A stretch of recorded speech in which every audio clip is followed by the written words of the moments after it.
जब भी मैं अपने घर में दावत रखती हूँ तो ये शादियों वाले कुरैशी सीख कबाब ज़रूर बनाती हूँ, क्योंकि ये इतने ज़्यादा जायकेदार बनकर तैयार होते हैं और मेहमानों को बहुत पसंद आते हैं। और मेहमान इस मज़ेदार से कुरैशी सीख कबाब की रेसिपी पूछे बगैर नहीं जाते। ये कुरैशी सीख कबाब इतने ज़्यादा जूसी, सॉफ्ट और मज़ेदार बनते हैं, अगर आपने इनको एक बार अपने घर की दावतों में बना लिया तो हमेशा ही बनाना पसंद करेंगे।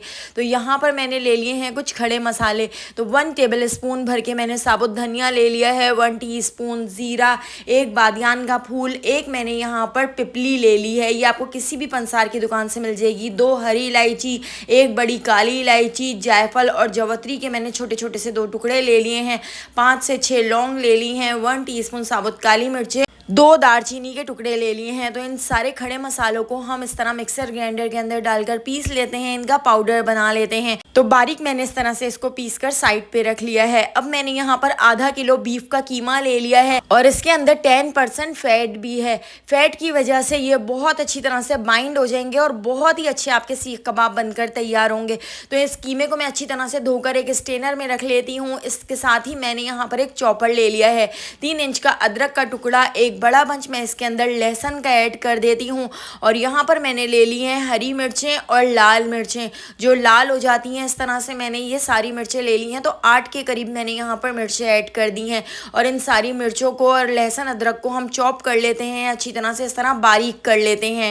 बीफ के कीमे को अच्छी तरह से धोने के बाद मैंने इस तरह से एक स्ट्रेनर में रख दिया था और इसके हमने पानी को अच्छी तरह से निचोड़ लिया था। तो इसके अंदर बिल्कुल भी पानी नहीं है, अगर इसके अंदर पानी हुआ तो ये कबाब बिल्कुल भी ठीक से नहीं बन सकेंगे और कबाब टूटना शुरू हो जाएंगे और सीखों से गिरना शुरू हो जाएंगे। तो आपने इसके पानी को बहुत अच्छी तरह से निचोड़ कर एक बार इस तरीके से आपने मिक्सर ग्राइंडर के अंदर इस मसाले के साथ पीस लेना है। इस तरह पीसने के बाद इसको मैं एक बड़ी सी प्लेट के अंदर निकाल लेती हूँ। तो बिल्कुल बारीक हमने इस तरह से इस कीमे को पीस लिया है। अब यहाँ पर 2 मीडियम साइज़ की प्याज को भी मैंने चॉपर में अच्छी तरह से चॉप कर लिया था और इसके भी पानी को निचोड़कर हमने कीमे के अंदर ऐड कर दिया है।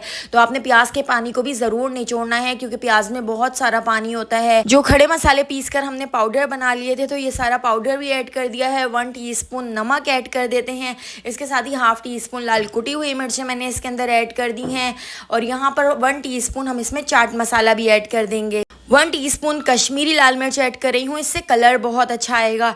इसके साथ ही ½ टीस्पून मैंने इसके अंदर पिसा हुआ गरम मसाला ऐड कर दिया है। ½ टीस्पून हम इसके अंदर बेकिंग सोडा ऐड कर देते हैं। सोडा ऐड करने से कबाब बहुत ही सॉफ्ट और जूसी बनेंगे। ½ टीस्पून हल्दी, 1 टीस्पून कुटा हुआ धनिया ऐड कर दिया है और इन सारी चीज़ों को हम बहुत अच्छी तरीके से कीमे के अंदर मिक्स कर लेते हैं। जिस तरह से हम आटा गूंदते हैं तो बिल्कुल उसी तरीके से हम इसको दबा दबा के अच्छी तरह से गूंद लेंगे। तो दोस्तों यहाँ पर मैं आपको याद दिलाती चलूँ, अगर आपको मेरी रेसिपी अच्छी लग रही है तो लाइक करना बिल्कुल भी मत भूलिएगा और अगर रेसिपी अच्छी नहीं लग रही है तो आप इसको डिसलाइक भी कर सकते हैं। और मुझे कमेंट करके ज़रूर बताइएगा कि आप मुझे किस सिटी और किस कंट्री से देख रहे हैं, ताकि मैं आपका थैंक्स कर सकूं।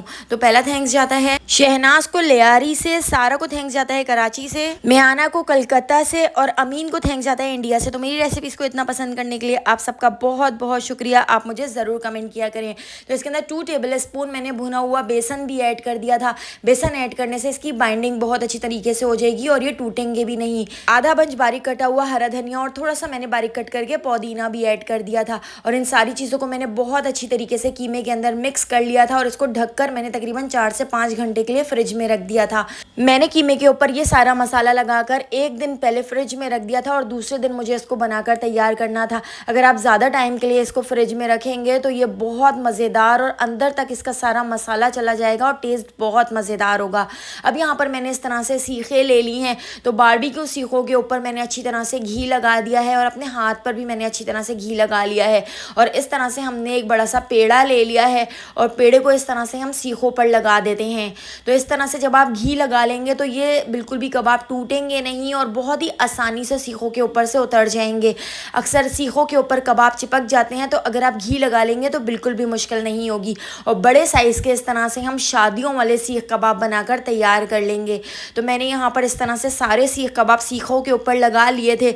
अब यहाँ पर एक तरीका तो ये है कि आप एक कोई भी पुराना सा फ्राइंग पैन लेकर उसको गैस के ऊपर रखकर इस तरह से इनको अच्छी तरह से सेक लीजिए, या आप इसको इस तरह से आग के ऊपर भी सेक सकते हैं। इस तरह से इन कबाबों को आप फ्रीज करके भी रख सकेंगे और ये इस तरह हाफ कुक हो जाएंगे। जब आप इनको फ्राई करेंगे तो ये बिल्कुल भी ना टूटेंगे ना बिखरेंगे और बहुत ही मज़ेदार आपके सीख कबाब बनकर तैयार होंगे।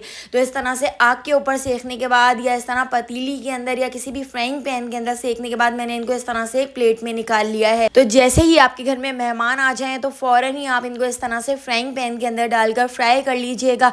बहुत ही मज़ेदार आपके सीख कबाब बनकर तैयार हो जाएंगे। आप देख सकते हैं कितने बड़े साइज़ के हमारे सीख कबाब बनकर तैयार हुए हैं।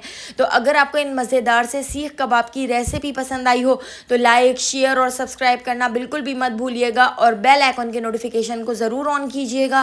फेसबुक, टिकटॉक या यूट्यूब पे देख रहे हैं तो मेरे चैनल को फॉलो ज़रूर कर लीजिएगा। वहाँ पर भी डेली बहुत ही मज़ेदार सी रेसिपीज़ शेयर करती रहती हूँ। तो आने वाली वीडियो तक मुझे दीजिए इजाज़त। अल्लाह हाफ़िज़।